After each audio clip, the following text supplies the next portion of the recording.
Hello, fabulous fourth graders. Welcome back to our homework help.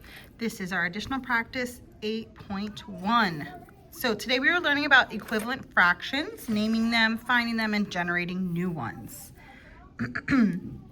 We learned how to use area models to help us create an equivalent fraction. For example, this first one here, we see that 1/2 is shaded of this circle. If we divide that half again, now we have created fourths. The same amount is still shaded, but now it's a new fraction. 2/4 is shaded. Then once again, they divided each of those pieces in half again, still with the same amount shaded, but it's a different fraction, 4/8. Using this method, we find that 1/2, 2/4, and 4/8 are all equivalent fractions. All right, so for number 1, it wants us to write an equivalent fraction to 3/5. So if you ignore these dotted lines right now and you think we have 1, 2, 3, 4, 5 pieces, 5 equal pieces, that's why our denominator is 5, and 3 out of those 5 are shaded, 3/5. Now, they have already put these dotted lines here, so you can just make them into solid lines, cutting off each piece in half. Now we have 1, 2, 3, 4, 5, 6, 7, 8, 9, 10 equal pieces. So that's going to be our new denominator. Out of those 10 equal pieces, 1, 2, 3, 4, 5, 6 of them are shaded. So we have 6/10. Now, if we want to double check ourselves to make sure that 3/5 and 6/10 are equivalent, we can use the cross multiplication method or the butterfly method, as we can call it. So I'm going to write 3/5 right next to our equation. Remember, we start at the bottom. It doesn't matter whether you start with this denominator or this denominator, but we're always going to go up. 5 times 6 is 30. 10 times 3 is 30. Since these numbers are the same, they are equivalent. All right, number 2 is having you do the same thing. You need to write 2 fractions that are equivalent to 9/12. Right now, they're showing you 9/12. With these dotted lines, if you go ahead and draw them in, then you can count how many equal pieces there are. That's going to be your denominator. How many of them are shaded will be your numerator. That's going to give you one other fraction that's equivalent. To find another equivalent fraction, remember, you can multiply the numerator and the denominator by the same number as long as it's 2 or larger. All right, for numbers 3 through 10, you can draw an area model, use fraction strips, or whatever you need to do to help you solve this problem. In class, we talked about 2 different ways to solve this. So I'm going to show you one way on number 3 and a different way on number 4, and then you can do the rest with whichever one you would like. Okay. One method we decided we could do, okay, I have fifths over here and hundredths over here. I need to think, 5 times what gives me 100? Hopefully you were thinking 20. Right? Because 5 times 2 is 10, add that 0. If I multiply the bottom by 20, I have to multiply the top times 20. Remember, whatever you do to the bottom, you must do the top. 3 times 20 would be 60. Let me zoom in, make sure you guys can see that better. All right, now, the other method we could do is our cross multiplication. All right? Now, we always start at the bottom. I don't know this number, so I can't start at the 6, so I need to start the 12 here. 12 times 3 gives me 36. And since these are equivalent fractions, I know that this number has to be 36. So then I need to think 6 times what gives me 36? Hopefully you were saying 6. Okay, so you can use either one of those methods to help you do the rest, 6 or 5 through 10. All right, let's head to the back. All right, number 11.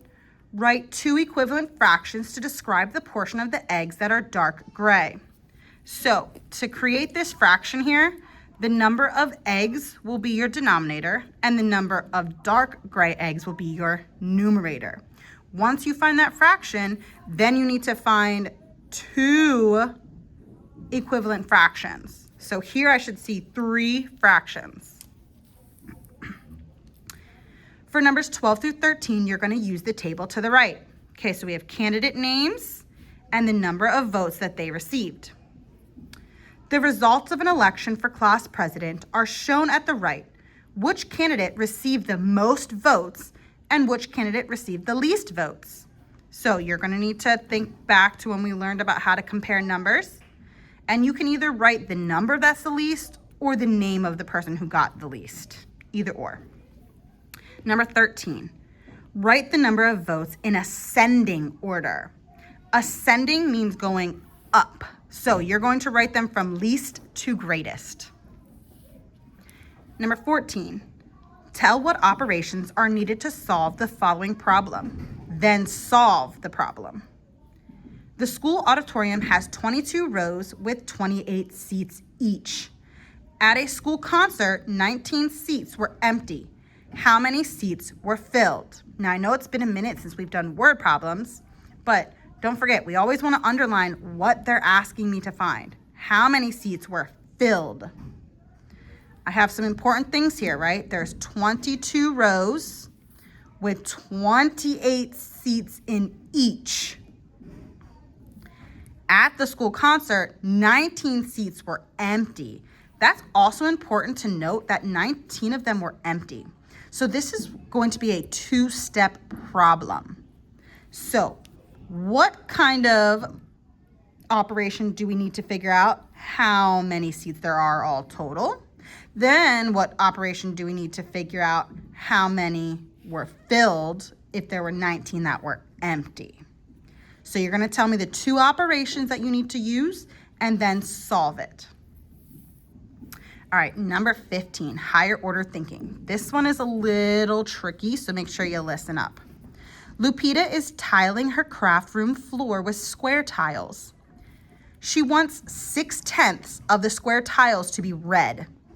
If she uses 18 red tiles, how many square tiles will be used to cover the floor? Draw an area model to help you solve. Okay. So we know that we want 6/10 of the tiles to be red. If she uses 18 red tiles, how many square tiles will be used to cover the entire floor? So let's think about it like this. We know we need 6/10 of that, right? Now we know part of them are going to be red and part of them, we're not sure what other color they are, but we know that there's going to be another color, meaning that 18 is not our total, right? That's not how many she has altogether. But we do know that she is using 18 out of however many that are red. So just like we did on our previous page here to find some equivalent fractions, we can use those same strategies, okay? So you can either do your cross multiplication, or you can think here, how can I get from 6 to 18? Then whatever you do to the top, you must do to the bottom.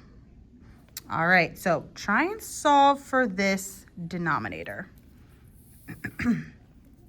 Number 16, select all the fractions that are equivalent to 3/4. Use the area models to help. This one should be pretty self-explanatory, okay? Figure out what fraction is represented in these models. All right, number 17. Select all the pairs that are equivalent fractions. Use the area models to help. So down here you have two fractions. You are just trying to see if the fractions here are equivalent to each other. If these fractions are equivalent, you're going to check it off. If they aren't equivalent, don't check it off. Now, it says you can use these models, but you can only use one model per group. It might get a little confusing if you shade 1/6 on one of them and then 3/6 another time. So if I were you, I would use my cross multiplication butterfly method. All right, good luck.